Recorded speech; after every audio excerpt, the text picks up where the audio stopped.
জুলাই আগস্টে বৈষম্য বিরোধী আন্দোলন চলাকালে সাবেক প্রধানমন্ত্রী শেখ হাসিনার নির্দেশে ইন্টারনেট বন্ধ রাখা হয়েছিল বলে স্বীকারোক্তি দিয়েছেন সাবেক আইসিটি প্রতিমন্ত্রী জুনায়েদ আহমেদ পলক।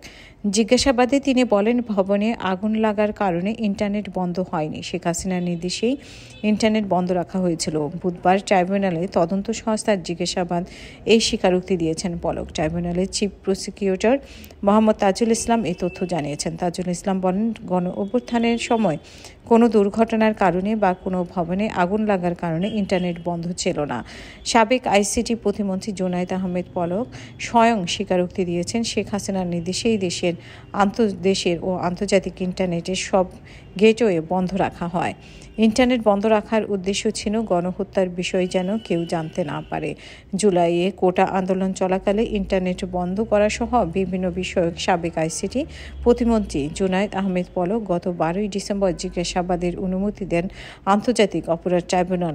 ট্রাইব্যুনালের নির্দেশে তাকে তদন্ত সংস্থায় জিজ্ঞাসাবাদ করা হয়।